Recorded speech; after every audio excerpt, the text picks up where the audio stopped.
ज्यादातर traders chart पर support और रेसिस्टेंस लेवल्स को मार्क करते हैं, लेकिन बहुत कम लोग इन्हें सही तरीके से यूज करते हैं। अगर आपने कभी सपोर्ट लेवल पर ट्रेड लिया हो और प्राइस ने उस लेवल को तोड़ दिया हो, या रेसिस्टेंस पर एंट्री ली हो ये सोचकर कि प्राइस रिवर्स होगा, लेकिन उसने ऊपर की ओर ब्रेकआउट कर दिया, तो आप अकेले नहीं हैं। असल में सपोर्ट और रेसिस्टेंस ट्रेडिंग सिर्फ चार्ट पर लाइन खींचने का खेल नहीं है, बल्कि ये समझने की बात है कि कौन से लेवल्स वाकई में मायने रखते हैं और कैसे उन पर कॉन्फिडेंस के साथ ट्रेड किया जाए। इस वीडियो में मैं आपको सिखाऊंगा कि स्ट्रॉन्ग सपोर्ट और रेसिस्टेंस लेवल्स को कैसे सही तरीके से पहचानें, उन्हें कैसे ड्रॉ करें ताकि कंफ्यूजन ना हो, और एक सिंपल लेकिन पावरफुल ट्रेडिंग स्ट्रेटजी जिससे आप हाई प्रोबेबिलिटी ट्रेड्स ले सकें। वीडियो के अंत तक आपको समझ आ जाएगा कि प्रोफेशनल ट्रेडर्स सपोर्ट और रेसिस्टेंस का सही तरीके से कैसे इस्तेमाल करते हैं, और आप भी कर सकते हैं। शुरू करने से पहले वीडियो को लाइक करें, सब्सक्राइब करें और नोटिफिकेशन बेल को हिट करें ताकि आप कोई भी ट्रेंडिंग ट्रेडिंग कंटेंट मिस न करें। सपोर्ट और रेसिस्टेंस लेवल्स वो जोन होते हैं जहां प्राइस आमतौर पर रिएक्ट करता है।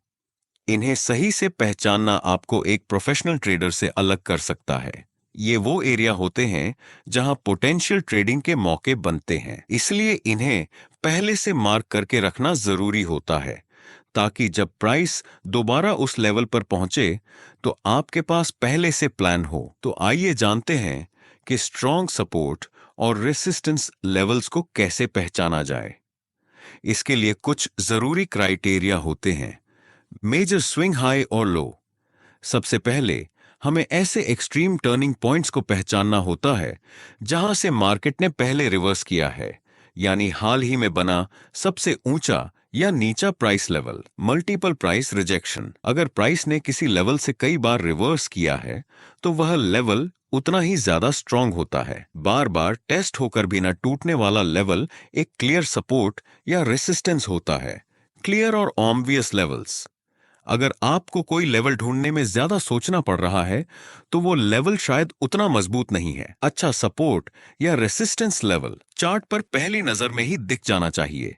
Strong price reaction. अगर प्राइस किसी लेवल से तेजी से मूव करता है तो इसका मतलब है कि उस पॉइंट पर जबरदस्त बाइंग या सेलिंग हुई है। Role reversal. जब कोई लेवल कभी सपोर्ट का काम करता था और बाद में रेसिस्टेंस बन गया, या इसका उल्टा, तो ये उस लेवल की अहमियत साबित करता है। Recent respect of the level. हाल ही में जिस लेवल को प्राइस ने रेस्पेक्ट किया हो वो लेवल ज्यादा मायने रखता है। पुराने लेवल्स भी जरूरी हैं, लेकिन लेटेस्ट प्राइस रिएक्शन ज्यादा वेट रखते हैं। अब हम चार्ट पर चलते हैं और रियल एग्जाम्पल्स के साथ हर पॉइंट को समझते हैं। पहला कदम है हालिया मार्केट मूवमेंट में सबसे हाई और लो पॉइंट्स को पहचानना। जब प्राइस ऊपर गया और फिर नीचे आया, वो एक स्विंग हाई है, यानी संभावित रेसिस्टेंस।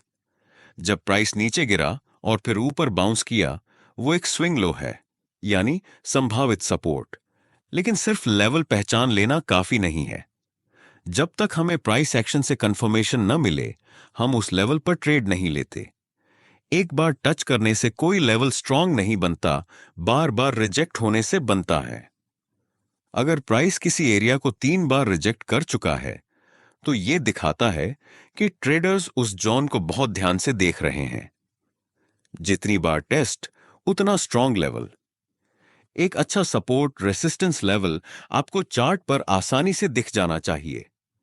अगर ध्यान से देखने पर ही समझ आता है तो शायद वो उतना पावरफुल नहीं है। हाई इंपैक्ट जोन सबसे ज्यादा ट्रेडर्स देखते हैं, इसलिए उन पर रिएक्शन के चांस ज्यादा होते हैं। सभी सपोर्ट रेसिस्टेंस लेवल बराबर नहीं होते। स्ट्रॉन्ग लेवल वो होता है जहां से प्राइस में बड़ा मूवमेंट होता है, सिर्फ हल्का सा ठहराव नहीं।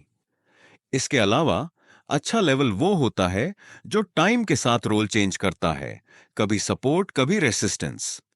जब कोई रेसिस्टेंस ब्रेक होता है और फिर वही लेवल सपोर्ट बनता है तो ये बहुत स्ट्रॉन्ग कंफर्मेशन होता है।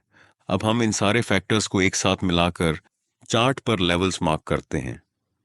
उदाहरण के तौर पर एक लेवल है जहां प्राइस ने पीक बनाई, फिर शार्प रिवर्सल हुआ, ये एक क्लियर रेसिस्टेंस लेवल है।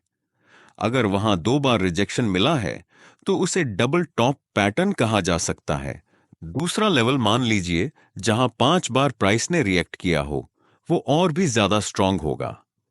अगर वह लेवल पहले सपोर्ट था और अब रेसिस्टेंस बन गया है, तो ये रोल रिवर्सल का उदाहरण है। एक और लेवल जो हाल ही में बना है और वहां से 2 बार बाउंस मिला है, वह भी प्राइस एक्शन के हिसाब से वैलिड है। ध्यान देने वाली बात यह है कि सिर्फ लेवल्स ड्रॉ कर लेना काफी नहीं है। हमें तुरंत ट्रेड नहीं लेना है। सबसे जरूरी है वेट करना, जब तक कोई क्लियर प्राइस एक्शन ना दिखे।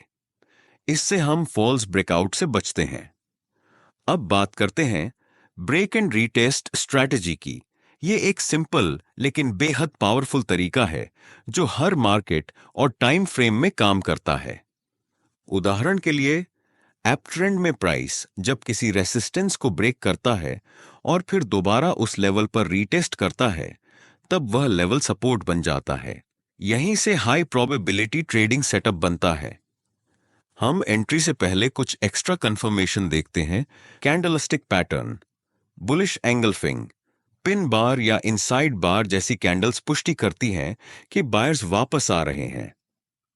हायर टाइम फ्रेम अलाइनमेंट, अगर हम 15 मिनट के चार्ट पर ट्रेड कर रहे हैं तो 1 घंटे के चार्ट को भी अपट्रेंड में होना चाहिए। डाउट्रेंड के केस में हम वही प्रक्रिया उल्टे दिशा में लागू करते हैं। अब आपके पास पूरी समझ है कि कैसे स्ट्रॉन्ग सपोर्ट और रेसिस्टेंस लेवल्स को पहचाना जाए, उन्हें ड्रॉ किया जाए और कैसे उनका इस्तेमाल करके हाई प्रोबेबिलिटी ट्रेड्स लिए जाएं। सीखना पहला कदम है। असली ग्रोथ तब होती है जब आप इसे चार्ट पर लागू करते हैं।